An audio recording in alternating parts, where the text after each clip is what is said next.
میں نے کہا آرشمان میں تم سے بہت محبت کرتی ہوں. تم خود سوچو, میٹرک کے بعد ہمارا رشتہ طے ہوا تھا اور پھر 2 سال ہماری منگنی رہی. اور لڑکیاں بہت کچھ سوچ لیتی ہیں. حالانکہ سچی بات یہ ہے کہ مجھے کوئی بہت طوفانی محبت نہیں تھی اس سے. ہاں, اچھا تھا, اسمارٹ تھا, خوبصورت تھا, ہینڈسم تھا, تو پسند تھا. لیکن میں نے کہا جب ہمارا نکاح ہوا تو تمہارے انکار کا سن کے مجھے بہت دکھ ہوا تھا, بہت تکلیف ہوئی تھی. اس لیے میں نے سوچا کہ مجھے تمہارے بارے میں جاننا چاہیے, کیونکہ ہمیں ایسا کوئی موقع ملتا ہی نہیں تھا. اور تمہارے نزدیک تمہاری دوستیاں بہت اہمیت رکھتی تھیں, تمہارے دوست اہمیت رکھتے تھے, میں نہیں رکھتی تھی. اس لیے میں نے اتنا بڑا قدم اٹھا لیا اور میری دوستوں نے میرا ساتھ دیا تھا. میں نے اسے سارا کی ساری بات بتائی. یہ نہیں بتایا کہ میں گئی کس مقصد کے تحت تھی. میں نے کہا تمہارے روم میں آنا اور اسی کمرے میں رہنا, یہی میرا مقصد تھا تاکہ تم مجھے جان پاؤ اور میں تمہیں. کہنے لگا تمہارا دماغ تو درست تھا کہ نہیں؟ یہ کون سا طریقہ مجھے جاننے کا کہ تم ایک لڑکا بن کے میرے کالج میں میرے ہی کمرے میں رہنے لگو. میں اکیلا تو نہیں رہتا تھا نا وہاں, اس کمرے میں 4 لڑکے اور تھے. اور بائی چانس تمہیں پانی میں بچانے کے لیے میں نہ جاتا, فہد, روہیل یا انور یا کوئی بھی کود جاتا تو کیا ہوتا؟ جو باتیں وہ مجھ سے کہہ رہا تھا مجھے اور بھی ڈر لگنے لگا. میں نے کہا اللہ میاں کو تو پتا تھا نا, اسی لیے انہوں نے تمہیں بھیجا تھا, کیونکہ تم میرے شوہر تھے. ارشمان کہنے لگا میں تمہارا گلا دبا دوں گا. اس نے اپنے دونوں ہاتھ میرے گلے کی طرف بڑھائے. میں نے آنکھیں بند کر لی. کہنے لگا تمہیں پتا ہے تمہارے اس ناٹک کی وجہ سے میرے دل پہ کیا بیتی؟ جب میں نے تمہیں بچایا تو تم بالکل بے ہوش تھی, تمہیں سانس نہیں آ رہا تھا. مجھے تمہیں سانس دینا پڑا اور تمہیں سانس دیتے دیتے میں کچھ بے اختیار سا ہو گیا تھا. اور مجھے یہ سمجھ میں نہیں آ رہا تھا کہ ایک لڑکے کو سانس دینے کے لیے میرا دل اور میرا دماغ اتنا بے اختیار کیوں ہو رہا ہے. میں جلدی سے تم سے پیچھے ہٹ گیا تھا, لیکن میرے جذبات مجھے پریشان کرنے لگے اور مجھے سمجھ میں نہیں آ رہا تھا کہ میرے ساتھ ایسا کیوں ہو رہا ہے. اور پھر میں نے سوچا کہ مجھے تمہارے کپڑے بدلنے چاہیے, لیکن جیسے ہی میں نے تمہاری شرٹ کے بٹن کھولے میرے ہوش اڑ کے رہ گئے تھے. میں نے جلدی سے تمہارے اوپر اپنی جیکٹ پھینک دی.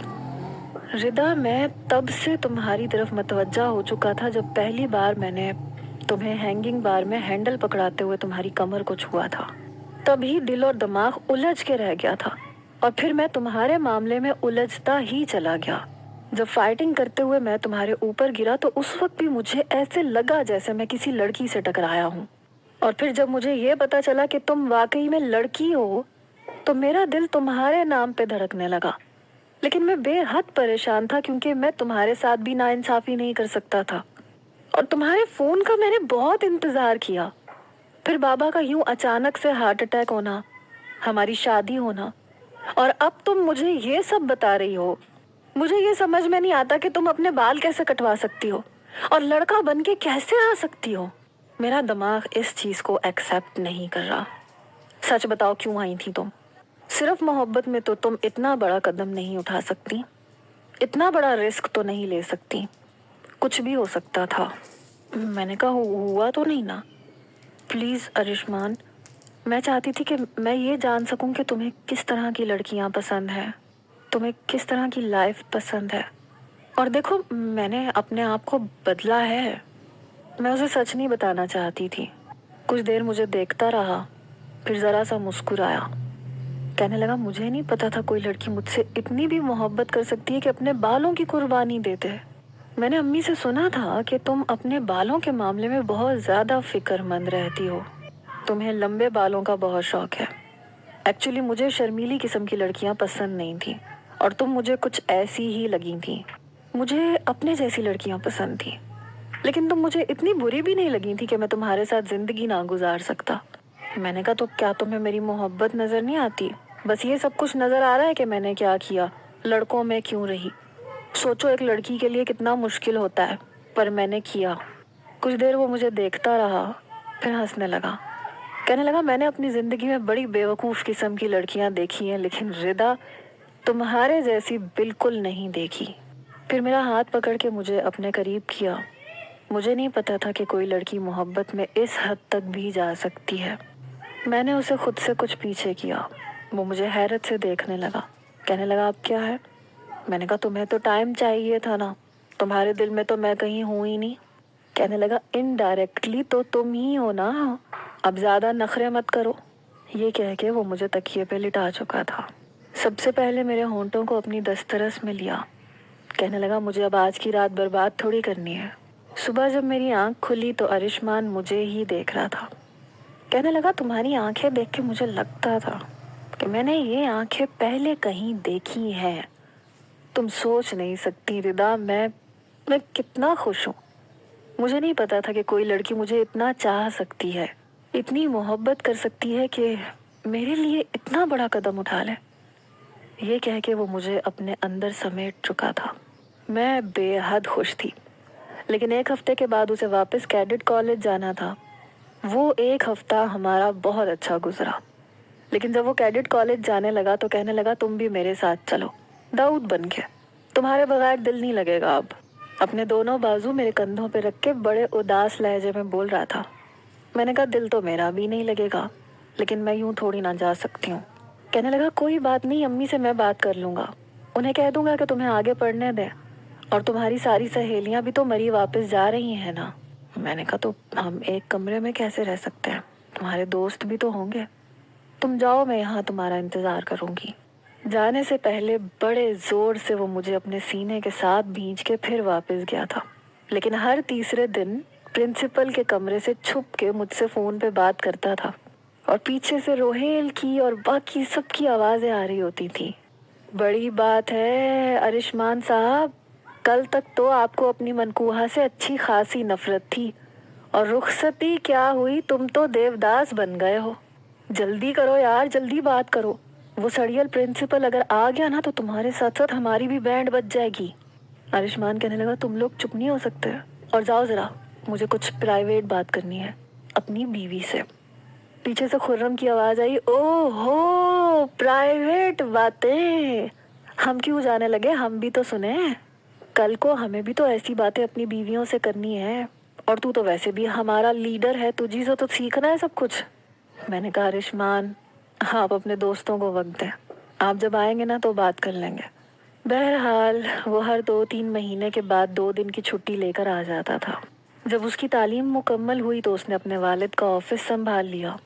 فہد کی اور باقی سب کی بھی شادیاں ہو چکی تھیں۔ اکثر ہم سب لوگ جب ایک ساتھ بیٹھتے تھے، باتیں کرتے تھے، تو داؤد کا ذکر سب ہی کرتے تھے۔ فہد کہنے لگا یار سارا، داؤد کی بڑی یاد آتی ہے، بتاؤ تو تمہارا کیا اس سے کبھی رابطہ نہیں ہوا دوبارہ؟ سارا میری طرف دیکھنے لگی اور میں اپنی ہنسی دبا رہی تھی۔ ارشمان بھی میری طرف دیکھ رہا تھا۔ سارا کہنے لگی نہیں، وہ شاید پشاور چلا گیا ہے، دوبارہ اس سے کوئی رابطہ ہی نہیں ہوا۔ کہنے لگا عجیب شخص تھا، ہم سب کے دلوں میں اپنا گھر بنا کے چلا گیا۔ جب ہم تنہائی میں ہوتے تو سب کی باتوں کو دہرا کے ہنسا کرتے تھے۔ ارشمان کہنے لگا کہ اگر انہیں پتہ چل جائے کہ داؤد تم ہو تو سوچو تب کیا ہوگا۔ میں نے کہا کچھ چیزیں راز میں رہیں تو اچھی لگتی ہیں۔ ہماری شادی کے 3 سال کے بعد ہمارا بیٹا پیدا ہوا۔ اس کا نام ارشمان نے داؤد رکھا تھا۔ میرے بال واپس سے لمبے ہو چکے تھے، لیکن ابھی بھی جب ہماری لڑائی ہوتی تھی تو میں دوبارہ سے داؤد بن جاتی تھی۔ ارشمان مجھ سے کہتا تھا کہ دیکھو یہ مت سمجھنا کہ تم مجھ سے بات بات پہ لڑو گی تو میں تمہاری بکواس سنوں گا۔ یاد ہے نا کیڈٹ کالج میں کیسے میں نے تمہیں دیوار کے اس پار چھوڑ دیا تھا؟ میں نے کہا تو تم بھی یاد رکھو میں نے تمہارے ساتھ کیا کیا تھا۔ سوئمنگ پول میں رات بھر ٹھنڈے پانی میں کھڑے رہے تھے نا، تو تمہارا دماغ ٹھکانے آ گیا تھا۔